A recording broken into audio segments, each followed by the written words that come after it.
Muy buen día.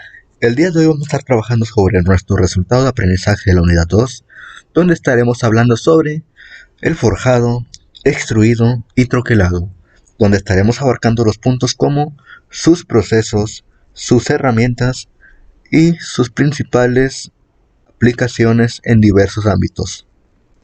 Nuestro equipo está conformado por nuestro compañero García Cáceres Brian Alan, Prado Herrero 100, Reyes Nolasco Jesús Alejandro y su servidor Ruiz Vargas Daniel Avisaí. Sin más por agregar por el momento, pasemos con el proceso de forjado.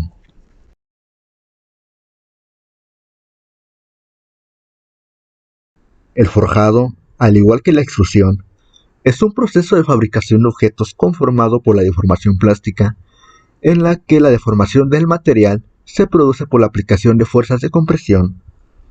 Este proceso se utiliza para dar una forma y unas propiedades determinadas a los metales y sus aleaciones, a los que se les aplica mediante grandes presiones. La deformación se puede realizar mediante dos formas, ya sea por presión o mediante el uso de prensas o incluso por impacto, haciendo el uso de martillos pilones.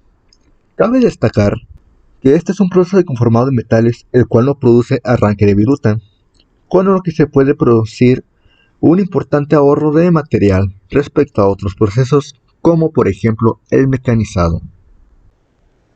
Como pudimos entender, la forja es la deformación controlada de un metal hasta que éste obtiene una forma final mediante la aplicación de presión o impactos sucesivos.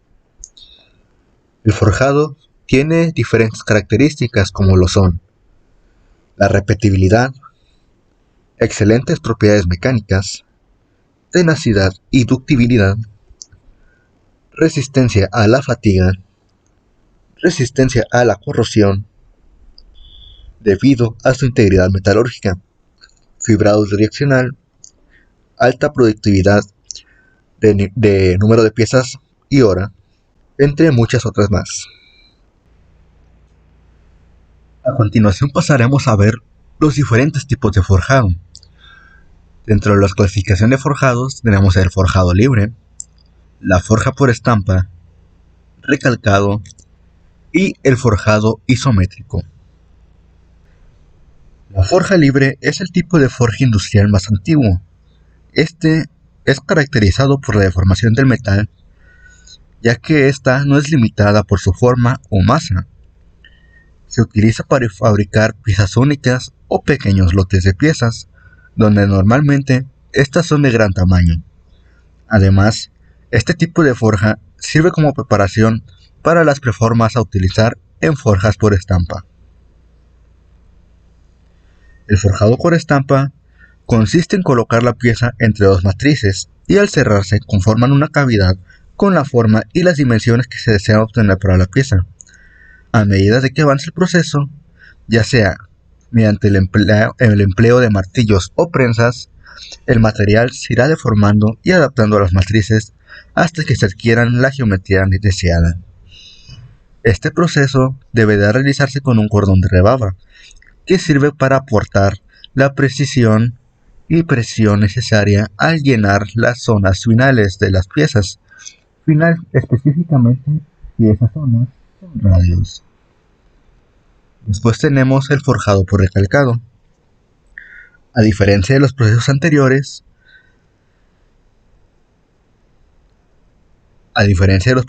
que se realizan en caliente, este recalcado puede realizarse en frío.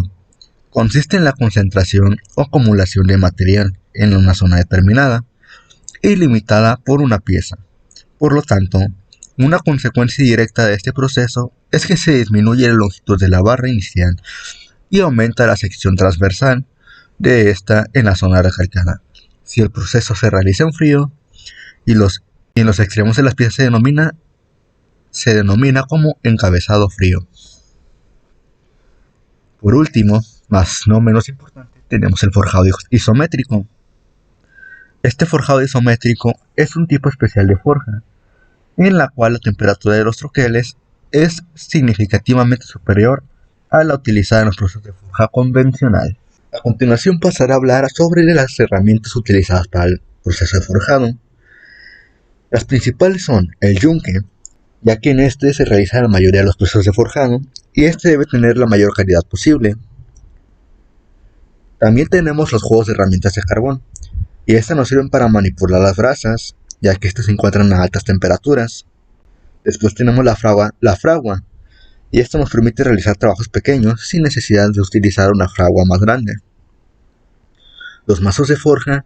Los mazos martillos de forja son utilizados por lo general para hacer la deformación por compresión al hierro y así dar la forma necesaria de la pieza de su forja. Estas sirven para sujetar el metal y a trabajar, ya que están fabricadas de acero y están siendo sometidas a altas temperaturas para provocar una deformación. Y por último, más o menos importante, el esmeril de banco. El esmeril será necesario para afilados de herramientas de corte, ya que al estar siéndose sometidas a tanto golpe, estas pierden su filo eventualmente. Y estas son algunas de las principales herramientas utilizadas en el proceso de forjado.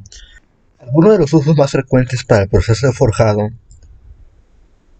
es la aplicación en distintos campos como la fabricación de bielas, cigüeñales, ejes, rejas, barandillas, cabezas de tornillos, pernos, remaches, clavos y muchas piezas más que se puedan utilizar que estén fabricadas en acero. Ahora pasaremos con el proceso de extruido.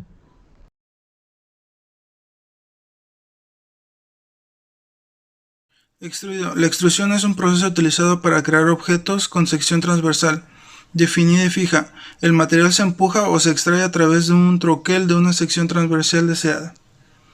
Proceso de extruido. El proceso comienza con el calentamiento del material. Este se carga posteriormente dentro del contenedor de la prensa. Se coloca un bloque en la prensa de forma que sea empujado haciéndolo pasar por un troquel.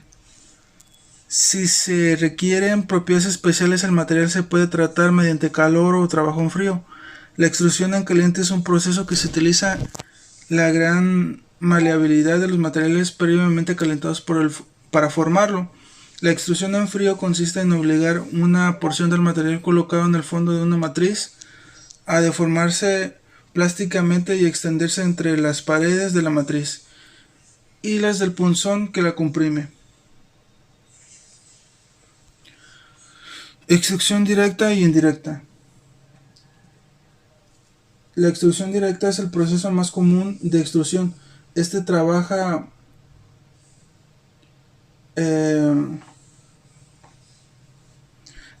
colocando la barra en un recipiente fuertemente reforzado. La barra es empujada a través del troquel por el tornillo o ariete. Hay un dummy block reutilizable entre el tornillo y la barra para mantenerlos separados. La extrusión indirecta es la extrusión también conocida como extrusión retardada. La barra y el contenedor se mueven juntos mientras el troquel es estacionario. El troquel se sostiene en el lugar por un soporte que debe ser tan largo como el contenedor. La longitud máxima de la extrusión viene dada por la fuerza de la columna del soporte. Al moverse la barra con el contenedor, la fricción se elimina. Herramientas de extrusión. Una vía es usar una barra hueca y entonces usar un mandril fijo o flotante. El mandril fijo también es conocido como tipo alemán, integrado dentro del dummy block y el mango. El mandril flotante también es conocido como tipo francés. Flotadores en las hendiduras en el dummy block se alinean con el mismo troquel cuando ocurre la extrusión. Si una barra sólida se usa como material, entonces esta debe primero ser pasada por el mandril antes de ser extruida por el troquel. Se utiliza una prensa especial para controlar el mandril, independientemente del material de partida. La barra sólida puede incluso ser usada con el troquel de araña, troquel tronera o troquel puente. Todos estos tipos de troqueles incorporados al mandril en el troquel y mantienen el mandril en el lugar. Durante la extrusión, el metal se divide y fluye alrededor de los sostenes, dejando una línea de soldadura en el producto final. Aplicaciones. Se pueden incorporar piezas como pistas para levas, pernos localizadores, remaches y guías a la pieza, engranes, segmentos de engrane, trinquetes y cremalleras. Es uno de los principales campos de aplicaciones del troquelado para producir tubos huecos u otros perfiles de alta definición. La extrusión de metales se lleva a cabo a distintas temperaturas según el metal a procesar.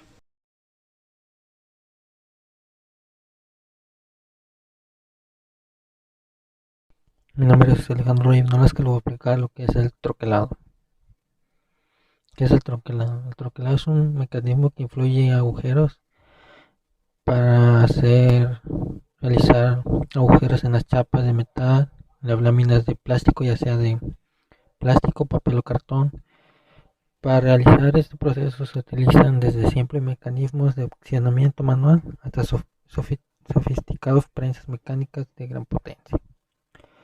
Uno de los mecanismos de troquelado más simples y sencillos que existe puede ser el que utilizan para los niños en el kinder, el papel,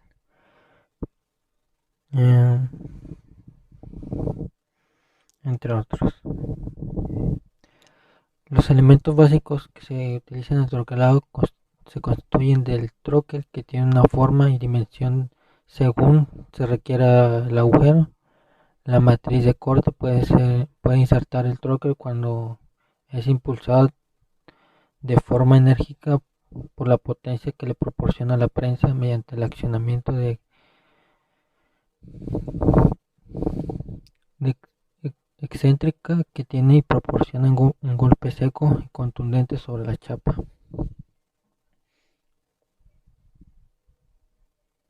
Las prensas que se utilizan para el troquelado son prensas de volante directo, prensa de reducción, prensa de doble reducción, prensa de reducción paralela, prensa de cinemática especial. Los usos más frecuentes son el cizallado, en cortes de sobrantes, picado, perforado, estampado, embutido y marcado.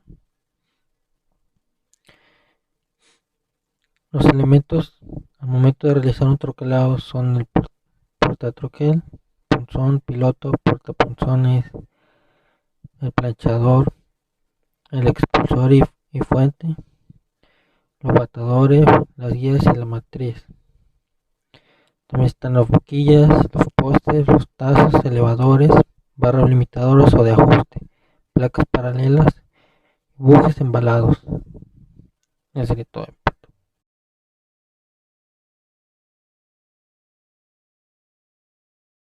Bueno, como conclusión de estos temas se puede decir que en el caso del troquelado supimos que es un proceso de transformación de la lámina metálica que no produce viruta, donde las operaciones más comunes se pueden encontrar son corte, doblado, prensado. En el caso de la extrusión, supimos que es un proceso muy delicado debido a la alta temperatura del material, y tanto como de entrada como de salida. Este factor en sí es un proceso muy rápido y lleva consigo un ciclo de trabajo muy sofisticado. Es importante la utilización del material, supimos que es esencial para conseguir una gran calidad del producto a fabricar. Todo esto se debe trabajar de manera muy sincronizada y precisa para poder conseguir altos niveles de productividad. Y por último, en la forja, supimos que es el proceso de fabricación mecánica, que implica que la energía, fuerza precisa y fuerza bruta sea aplicada mediante la mano del hombre o por maquinaria. Es importante recalcar que no todos los tipos de forjado son aptos para ciertos materiales. De ahí radicó toda la importancia de todo lo que ya hemos dicho anteriormente y conocerlo más a ciencia cierta. Esto es todo por mi parte. Muchas gracias.